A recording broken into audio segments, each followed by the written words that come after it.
व्यक्ति है जो तुम्हें हमेशा नीचा दिखाने की कोशिश करता है। इसे सिर्फ अपनी श्रेष्ठता साबित करनी है। तुम चाहे जो भी करो वो उसमें कोई ना कोई कमी निकाल देगा। तुम अगर कोई नई बात बताओगे तो वो कहेगा कि उसे ये पहले से पता था। तुम अगर अपनी किसी सफलता की बात करोगे तो वह उसे छोटी बता देगा। ये तुम्हारी बातों को हमेशा काटेगा। ये तुम्हें ये एहसास दिलाता रहेगा कि तुम मूर्ख हो, तुम नासमझ हो और वह बहुत ज्ञानी है। इस प्रक्रिया में क्या होता है, जब वह तुम्हें नीचा दिखाता है तो तुम्हारे भीतर अपना बचाव करने की इच्छा पैदा होती है। तुम उससे तर्क करने लगते हो, तुम उसे सही साबित करने की कोशिश करते हो कि तुम गलत नहीं हो। तुम उसे समझाने में अपनी पूरी ताकत लगा देते हो और ठीक यही तुम उसकी चाल में फंस जाते हो।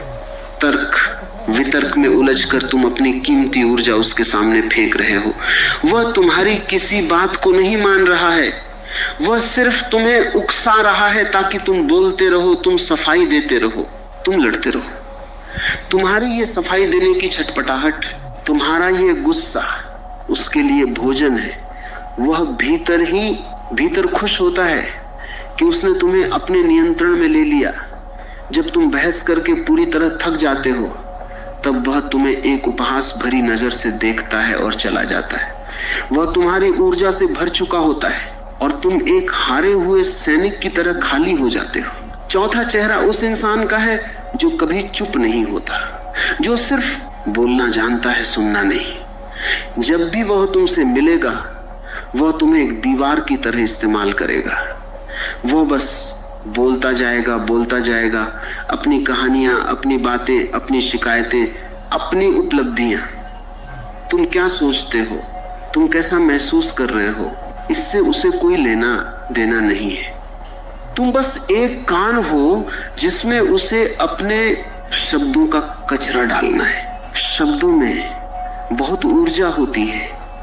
जब कोई लगातार तुम्हारे ऊपर शब्दों की बौछार कर रहा होता है तो वह असल में अपने मन के भारीपन को तुम्हारे मन में उतार रहा होता है। तुम वहां खड़े खड़े ऊबने लगते हो। तुम्हारा मन करता है कि वहां से भाग जाओ, लेकिन तुम शिष्टाचार के कारण, शराफत के कारण वहां खड़े रहते हो और हाँ में हाँ मिलाते रहते हो। तुम खुद को सिकोड़ लेते हो ताकि उस व्यक्ति के शब्दों का प्रहार कम हो सके, लेकिन तुम्हारा आभा मंडल छल्ली हो रहा होता है। वह इंसान अपनी बातों के जरिए तुम्हारे प्राणमय कोश में सेंध लगा रहा है। जब वह अपना पूरा भाषण खत्म करके जाता है तो उसे बहुत हल्का महसूस होता है, क्योंकि उसने अपना सारा बोझ तुम्हारे सिर पर डाल दिया है और तुम सिरदर्द से तड़पने लगते हो। ऐसे लोग तुम्हारे जीवन की शांति को शब्दों के शोर में डुबोकर तुम्हारी ऊर्जा की चोरी करते हैं। और पांचवा चेहरा वह है जो तुम्हारे भीतर अपराध बोध जगाता है। यह चेहरा बहुत सूक्ष्मता से काम करता है। ये तुम्हें कभी सीधा कुछ नहीं कहेगा, लेकिन इसके व्यवहार से, इसके शब्दों के ढंग से तुम्हें हमेशा यह लगेगा कि तुमने कुछ गलत किया है, तुमने पर्याप्त नहीं किया, तुम एक अच्छे बेटे नहीं हो, तुम एक अच्छे मित्र नहीं हो, तुम एक अच्छे इंसान नहीं हो। वह बार बार तुम्हें तुम्हारी कमियों की याद दिलाएगा, उन चीजों की याद दिलाएगा जो तुम नहीं कर पाए। अपराध बोध मनुष्य के भीतर की ऊर्जा को चूसने वाला सबसे बड़ा कीड़ा है। जब तुम अपराध बोध से भर जाते हो तो तुम खुद को ही भीतर से खाने लगते हो। तुम्हारी ऊर्जा सिकुड़ने लगती है, तुम्हारी जीवन शक्ति का बहाव उल्टा हो जाता है। और जो इंसान तुम्हारे भीतर यह अपराध बोध जगा रहा है वह असल में तुम्हें अपने नियंत्रण में कर रहा है। वह चाहता है कि तुम उसकी हाँ में हाँ मिलाओ, तुम उसके अनुसार चलो, क्योंकि तुम खुद को गलत मान चुके हो। वह तुम्हारी इस आत्म ग्लानि का फायदा उठाता है। वह तुम्हें मानसिक रूप से पंगु बना देता है। जब तुम खुद को ही दोषी मान लेते हो तो तुम अपनी ऊर्जा की चाबी खुद उसके हाथों में सौंप देते हो। वह फिर अपनी मर्जी से तुम्हारा इस्तेमाल करता है। ये वे 5 चेहरे हैं जो तुम्हारे आस पास हर दिन मौजूद हैं। ये कोई बाहरी दुश्मन नहीं है, ये तुम्हारी ही दुनिया का हिस्सा है। समस्या ये नहीं है कि ये लोग मौजूद हैं, समस्या ये है कि तुम इनके प्रति जागे हुए नहीं हो। तुमने कभी ये विज्ञान नहीं समझा कि जीवन सिर्फ खाना खाने और सो जाने का नाम नहीं है। जीवन ऊर्जा का एक निरंतर प्रवाह है। हर पल तुम्हारी ऊर्जा या तो बढ़ रही है या घट रही है। हर मुलाकात, हर शब्द, हर स्पर्श तुम्हारे चुंबकीय क्षेत्र पर प्रभाव डाल रहा है। तुम्हें क्या लगता है कि जब तुम अकारण ही उदास हो जाते हो तो वह क्या है? वह कोई आसमान से गिरी हुई उदासी नहीं है। वह किसी और की फेंकी हुई राख है जो तुम्हारे साफ आंगन में आ गिरी है। तुमने अपने आंगन की कोई चारदीवारी नहीं बनाई, तुमने कोई सुरक्षा का घेरा नहीं बनाया।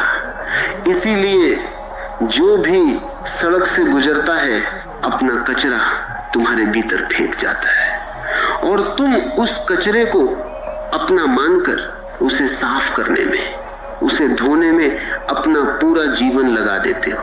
तुम्हें ये बहुत स्पष्ट रूप से समझना होगा कि तुम्हारे प्राणों की रक्षा करने कोई और नहीं आएगा। ये तुम्हारा अपना जीवन है, ये तुम्हारी अपनी ऊर्जा है।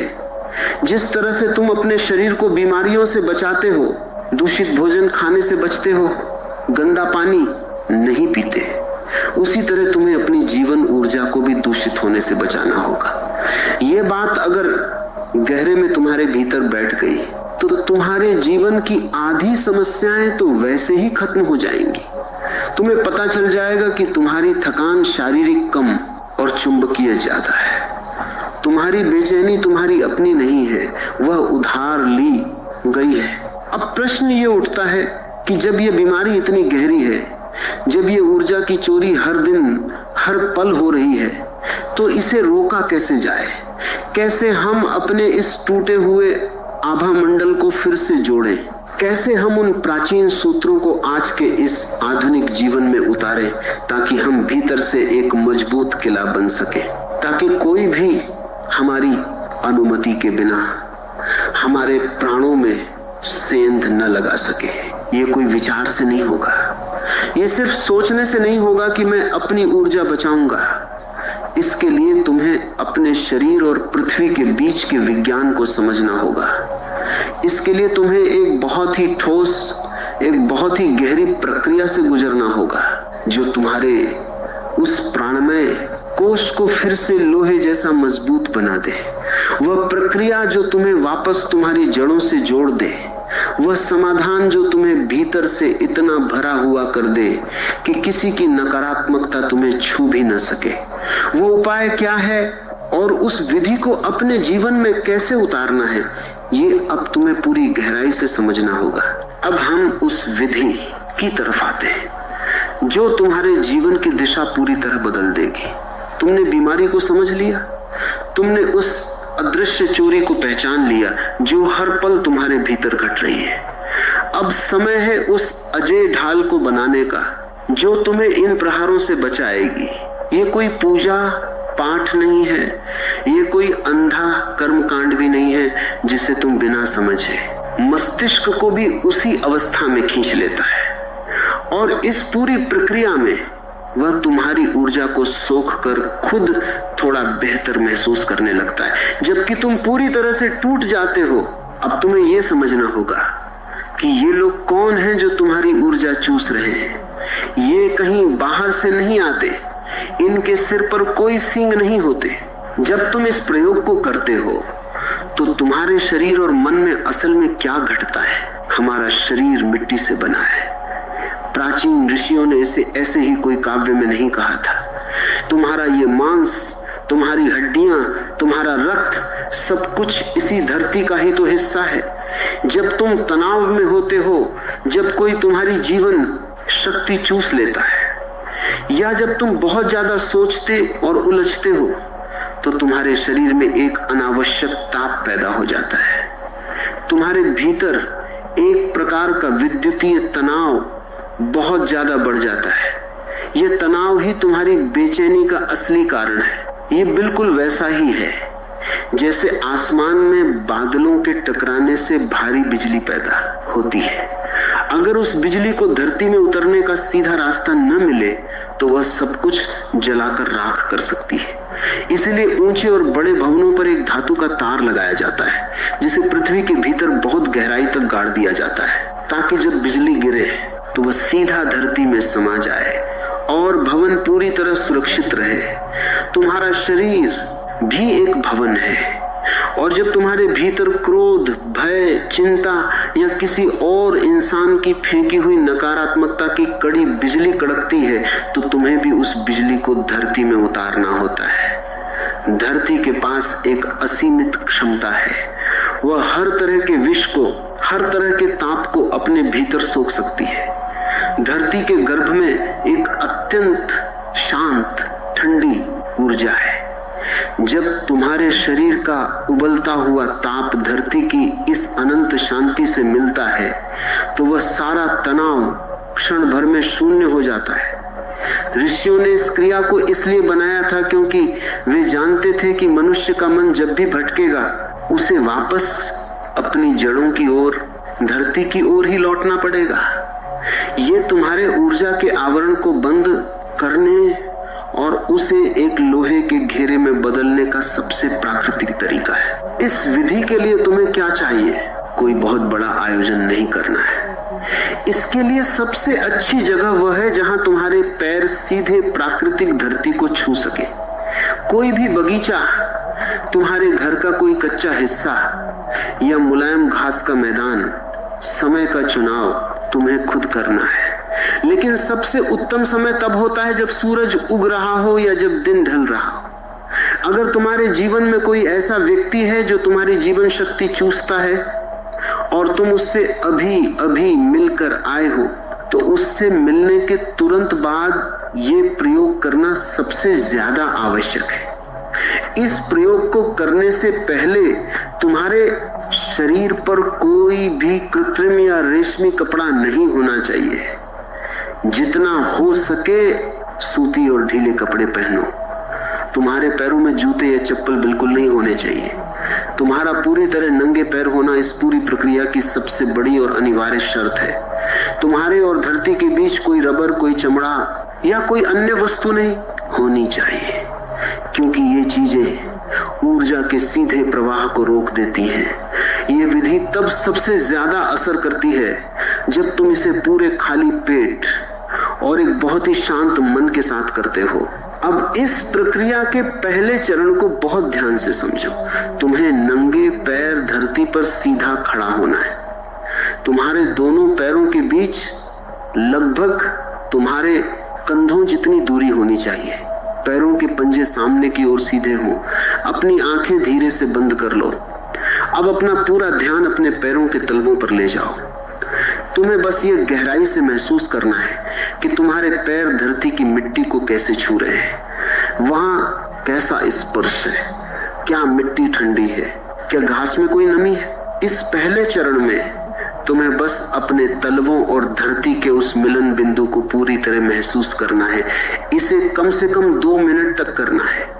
अगर तुम इसे सही से कर रहे हो तो तुम्हें महसूस होगा कि तुम्हारे पैर धीरे धीरे भारी होने लगे, वे धरती से चिपकने लगे। यहाँ एक बहुत आम गलती ये होती है कि लोग खड़े तो होते हैं लेकिन उनका ध्यान कल की चिंताओं या कामकाज में उलझा रहता है। तुम्हें अपना ध्यान पूरी तरह खींचकर सिर्फ और सिर्फ अपने पैरों के तलवों पर रखना है। दूसरा चरण तुम्हारी रीढ़ की हड्डी से जुड़ा है। खड़े रहते हुए तुम्हें अपनी रीढ़ को बिल्कुल सीधा करना है, जैसे कोई आसमान से तुम्हें एक अदृश्य धागे से ऊपर खींच रहा हो।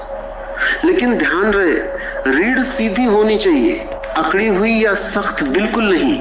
तुम्हारे कंधे बिल्कुल ढीले होने चाहिए। लोग अक्सर तनाव में अपने कंधों को सिकोड़ कर रखते हैं और उन्हें इसका पता भी नहीं चलता। तुम्हें अपने दोनों कंधों को नीचे की ओर गिरा देना है, उन्हें पूरी तरह शिथिल कर देना है। तुम्हारे हाथ तुम्हारे शरीर के दोनों तरफ बिल्कुल बेजान लटक रहे हो, हथेलियां थोड़ी खुली हुई हो। इस अवस्था में तुम्हें 1 मिनट तक बिना हिले रुकना है और महसूस करना है कि तुम्हारे शरीर का ऊपरी हिस्सा बिल्कुल हल्का हो गया है और सारा वजन नीचे पैरों की तरफ खिसक रहा है। स्टोरी पसंद आए तो अगले पार्ट के लिए लाइक, सब्सक्राइब और कमेंट।